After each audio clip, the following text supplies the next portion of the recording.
بسم اللہ الرحمن الرحیم اقرأ باسم ربک الذی خلق۔ ایسی اصلاح اور تربیت نہیں ہوتی، یہ تو پنشمنٹ ہے۔ اصلاح اور تربیت کیا ہے کہ اس کے اندر 10 خامیاں اور غلطیاں موجود ہیں، تب بھی اس کے اندر کوئی 1 2 4 خوبیاں تلاش کرو، پہلے اس کی خوبیاں بتاؤ، پھر ایک دم اسے ولی نہیں بنانا، اس کی خامیوں میں سے 1 2 سے بتاؤ کہ اگر یہ آپ اپنی اصلاح کر لو تو آپ عظیم انسان بن سکتے ہیں۔ اس کے اندر جب 2 4 خوبیاں اس کی تلاش مل جائیں گی، تلاش کریں گے تو مل جائیں گی۔ 2 4 خوبیاں تلاش کر کے پہلے وہ بیان کرے تاکہ وہ ذہنی طور پر آپ کی بات کو قلبی طور پر آمادہ ہو جائے کہ واقعی میری خیر خواہی کی بات کی جا رہی ہے، واقعی جو میرے ساتھ بات کر رہا ہے وہ میرا محسن ہے، واقعی وہ کوئی تھانے دار نہیں ہے بلکہ وہ میرا کوئی خیر خواہ ہے، میرا ویل وشر ہے، وہ میرے فائدے کی بات کر رہا ہے، جو آخرت میں بھی میرا فائدہ سوچا جا رہا ہے اور دنیا کے لیے بھی۔ تب جا کے آپ کی بات اپیل کرے گی اور اس کے جہاں آپ اس کے دل میں رکھنا چاہتے ہیں سپیس بنے گی، تب آپ کی بات پر اثر ہوگی، پر تاثیر ہوگی اور اس کا اثر ہوگا۔ تو جب اسے تھوڑی سی حوصلہ افزائی کریں گے کہ یار باقی باتیں چھوڑو، آپ کی یہ بات بڑی اچھی ہے کہ آپ نے کبھی جھوٹ نہیں بولا، یار باقی باتیں چھوڑو، آپ کی یہ بات اچھی ہے کہ آپ صبح جلدی اٹھ جاتے ہیں، یار باقی باتیں چھوڑو، آپ کی یہ بات اچھی ہے کہ کم از کم آپ رات کو دیر تک باہر تو نہیں رہتے نا، مغرب تک گھر تو آ جاتے، مجھے تو آپ کی یہ بات بھی پسند ہے۔ حالانکہ یہ کوئی اتنی بڑی خوبی اور کمال اور نیکی نہیں ہے، لیکن اس کو تیار جو کرنا ہے، اس کو نرم جو کرنا ہے، وہ جو مٹی جس طرح آپ ہل چلاتے ہیں، اور کیوں چلاتے ہیں؟ المقصد تو بیج اور کھاد ڈالنا ہوتا ہے، تو ہل کیوں چلائے جاتے ہیں؟ پھر اس کے اوپر آپ تو نئے ریزر اور پتہ نہیں کیا کیا، آپ تو نئی مشینری آ گئی ہے، مجھے تو نام بھی نہیں آتے، وہ کیوں چلاتے ہیں؟ تاکہ اس مٹی کو اس قابل کر دیں کہ جو بیج ڈالنا ہے وہ بیج کہیں ضائع نہ ہو جائے۔ اس لیے وہ جو نصیحت آپ نے کرنی ہے نا، اس الیکٹرانک زدہ نوجوان کو، اس موبائل زدہ نوجوان کو، اس سوشل میڈیا زدہ بچے کی جو آپ نے اصلاح اور تربیت کرنی ہے، تو پہلے اس کو ذہنی طور پر اسے قریب کر کے محبت اور پیار دے کر اسے تیار کریں۔ وہ جب اپنائیت محسوس کرنے لگے، قربت محسوس کرنے لگے، پیار اور محبت محسوس کرنے لگے، تب جا کے آپ نے ٹھیک time per with passage of the time بالکل پھر جا کے آپ نے ضرب لگانی ہے اور وہ بات کرنی ہے اصلاح کی۔ جس طرح لوہار لوہے کو گرم کرتا رہتا ہے، گرم کرتا رہتا ہے، گرم کرتا جاتا ہے، بالکل وہ جب بالکل دیکھتا ہے کہ اب سرخ اور نرم ہو گئے، تب جا کے وہاں ضرب لگا۔ سنار کا کام بھی ایسے ہے۔ قصہ مختصر، راضی بیٹھے؟ سبحان اللہ کی آواز بتائے۔ میں اس مضمون پر کیوں زور لگا رہا ہوں؟ جب ہر طرف سے خبریں اس طرح کی آنے لگے کہ باپ نے کلہاڑے سے بیٹے کی گردن کاٹ دیا، تو پھر اس کا مطلب ہے کہ کہیں کمی ہے۔ جب ادھر ادھر سے خبریں آنے لگے کہ بیٹے نے جائیداد کی خاطر باپ کو گولی مار دیا، جب ادھر ادھر سے خبریں آنے لگے کہ ماں نے عشق معاشقے چلانے کے لیے 3 بچوں کو پھانسی پہ لٹکا دیا ہے، جب اس طرح کی خبریں آنے لگے کہ اولاد نے والدین کو گھر سے نکال دیا، تو اس کا مطلب ہے کہ ہم نے ابھی اسلام نہیں سمجھا، ہم نے قرآن کو نہیں سمجھا۔ اس کا مطلب یہ ہے کہ پیغمبرانہ طریقہ تربیت جو اولاد کا قرآن نے بیان کیا ہے، ہم نے اس کو نہیں سمجھا۔ تو ضرورت اس امر کی ہے کہ یہ قربانی کا مہینہ اور قربانی کا عمل اور قربانی کے موقع پر جو 2 پیغمبروں کے درمیان، بابا بھی پیغمبر ہے، بیٹا بھی پیغمبر ہے، ان دونوں کے درمیان ابراہیم علیہ السلام اور اسماعیل علیہ السلام کے ساتھ 2 بدو جو گفتگو ہو رہی ہے، وہی آج سمجھانے کے لیے ہے کہ دیکھو نبی اپنے بیٹوں کے ساتھ اور اولاد کے ساتھ گفتگو کیسے کرے۔ فرمایا قال یا بنیا،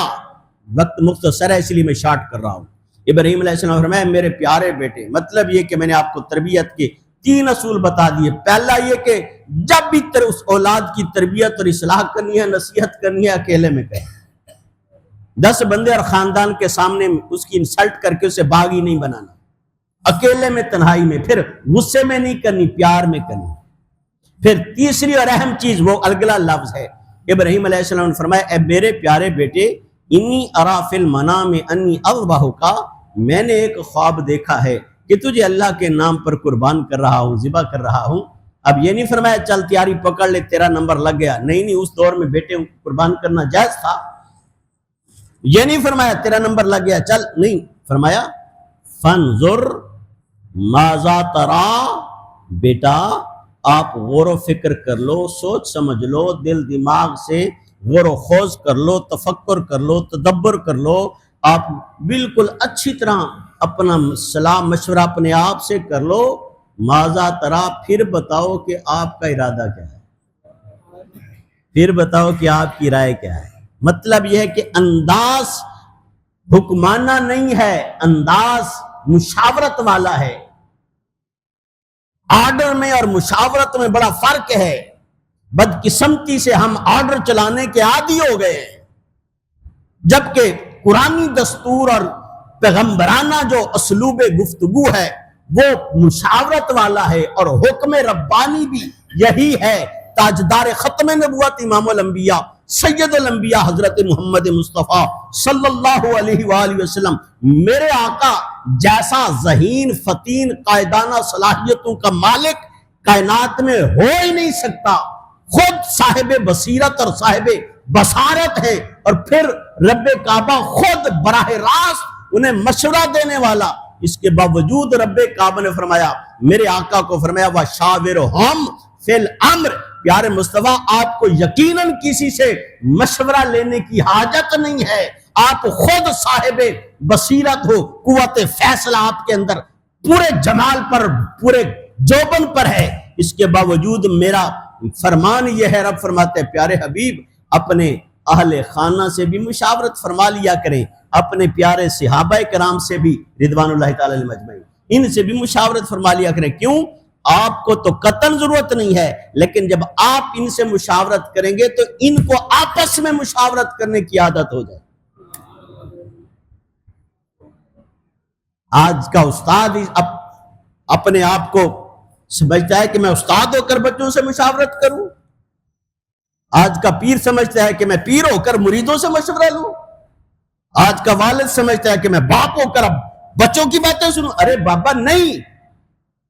کائنات انسانیت میں میرے مصطفیٰ جیسا نہ پیدا ہوا ہے نہ ہو سکتا ہے، اس کے باوجود میرے نبی نے اپنے پیارے صحابہ سے بھی مشاورت کی ہے، اپنی اولاد پاک سے بھی مشاورت کی۔ سیدنا ابراہیم علیہ السلام جیسا عظیم ہستی اور عظیم انسان، آپ نے اپنے بیٹے سے قربانی کے موقع پر بھی مشاورت فرمائی، فرمایا فانظر ماذا تری، میرے پیارے بیٹے میرا حکم نہیں ہے، آرڈر نہیں ہے، بلکہ میں نے آپ کو اپنا خواب سنایا ہے، اب آپ خود غور و خوض کر کے اپنا تدبر کر کے اپنا تفکر کر کے آپ اپنی رائے بتاؤ کہ آپ کا ارادہ کیا ہے۔ یہاں تک والدین کے لیے نکتہ تھا، منٹ 3 رہ گئے، اب نکتہ میں نے نئی نسل کو دینا ہے، اگلا نکتہ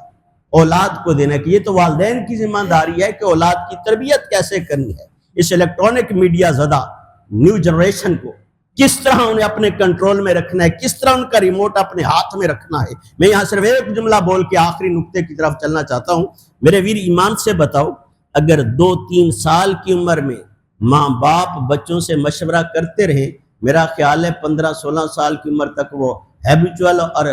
وہ اتنے عادی ہو جائیں گے کہ وہ انہیں اتنی شرم اور حیا آئے گی کہ بچپن سے لے کر 15 سال تک میرے ماں باپ نے مجھے بغیر مشورے کے کبھی آرڈر نہیں چلایا، بغیر مشورے کے کوئی کام نہیں کیا، تو میرا خیال ہے اس کے بعد وہ بھی آپ سے مشورہ اور رہنمائی لیے بغیر قدم اٹھائے گا اور قدم اٹھائے گی۔ میرے لفظوں کی اندر اور گہرائی میں بہت کچھ ہے، اگر آپ سمجھ سکتے ہو، اگر چاہتے ہو 15-16 سال کا جب وہ آپ کو آنکھیں دکھاتا ہے اور باغی ہو جاتا ہے اور ہو جاتی ہے تو پھر تو ہمیں تکلیف ہوتی ہے، لیکن سوچے نا کہ کیا پہلے 15-10 سال میں ہم نے والد ہونے کی حیثیت سے انہیں وقت دیا، ہم نے انہیں محبت اور پیار دیا، ہم نے ان کی اصلاح اور تربیت کے لیے کوئی قدم اٹھایا، صرف اور صرف تعلیمی اداروں کے ہینڈ اوور کر دیا۔ یاد رکھ لیں، مہنگے سے مہنگا تعلیمی ادارہ مدرسہ ہو یا سکول ہو یا ہاسٹل ہو، کوئی کسی کی اتنی تربیت نہیں کر سکتا جتنی والدین اپنی اولاد کی کر سکتے۔ میں خود ایک ٹیچر ہوں، میں ایز اے ٹیچر بھی آپ کو بتا رہا ہوں، میں خود والد بھی ہوں، آج والد بھی بتا رہا ہوں۔ میرے شاگرد ڈاکٹر، انجینئر اور پروفیسر ہیں، میرے شاگرد اسٹیبلشمنٹ میں